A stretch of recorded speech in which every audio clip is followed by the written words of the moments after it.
By dawn, the fog had thinned to the color of pale porridge, and the chill of the night before still clung stubbornly to their cloaks. The party trudged onward, passing under crooked clay arches and fields of squishy grass that squeaked softly beneath their boots with every step.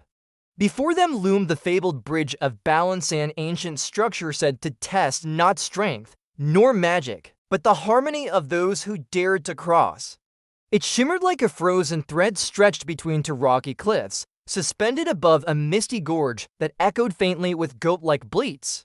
At first glance, the bridge didn't look like much, just a rope of spun sugar clay, wrapped in yarn, adorned with glittering shells and tiny wind chimes that clinked lazily in the breeze. But as they stepped closer, a sudden tremor pulsed through it, and from beneath the far end emerged the guardian, a goat. Not a monstrous one, not even a particularly large one.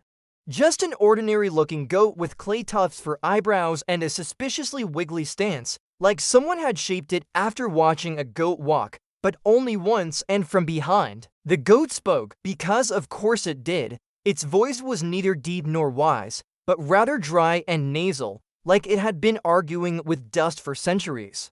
Only those in balance may pass, discord shall fall. That's the rule. Then it sneezed and added, and absolutely no glitter. Droop looked instantly offended.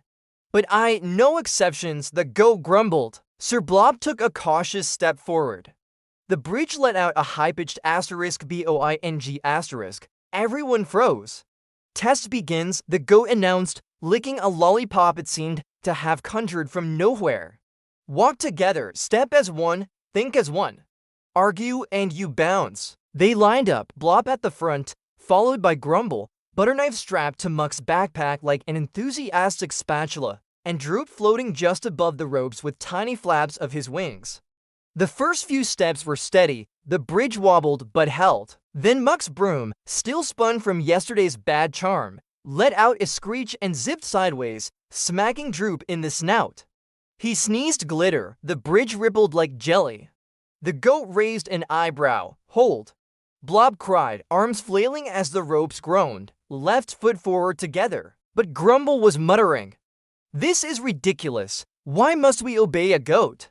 She stomped her foot, and the bridge responded by bouncing her 2 feet into the air and depositing her backward into Droop's wings, causing the dragon to spiral and crash into Blob, who tumbled into Muck, whose backpack flipped, ejecting Butterknife into the air like a cork from a bottle. "Wee-yee!" Butterknife yelled, gleeful, as he landed blade first into the bridge and stuck there like a strange flagpole. The bridge bent dangerously low, dangling them just inches above the shimmering fog below. Somewhere in the depths, a distant baa echoed ominously. The goat snorted, "Discord, try again." So they regrouped at the start, panting, glitter-covered and slightly tangled. Blob wiped his brow, then turned to the others. "We're not going to make it across by forcing it. We have to actually listen to each other, be in step. That's what it means to be a team, doesn't it?" Grumble rolled her eyes. "Fine, but if that goat sings, I'm out." They tried again. This time, Blob gave soft verbal cues: step, pause, step, shift, balance, breathe. Muck kept her broom coiled tight. Droop flapped only when needed. Grumble muttered less.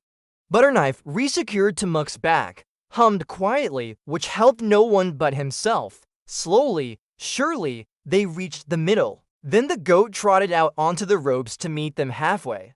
"Final test," it declared. "One must jump. One must trust. One must let go." Who? They froze. Blob stepped forward. "I'll jump," he said. "If it helps the rest cross, I'll trust," Muck offered, surprising herself. "You haven't let us fall, not really." "I'll let go," Grumble said, unclasping her cloak and tossing it to the wind. "Of needing to be perfect, of needing to be what my father expects." The goat blinked. Wasn't expecting that." Then the bridge solidified beneath them, no longer wobbling, but smooth and firm, like the certainty of friendship formed under pressure. They reached the other side as the sun cracked the horizon, casting long shadows behind them. The goat faded into sparkles, the bridge crumbled into candy. And far ahead, Chillstone Mountain rose like a promise chiseled into the clouds. Behind them lay whispers and jelly knights, ahead, cold truths. But in this moment, they walked as one, balanced, ready.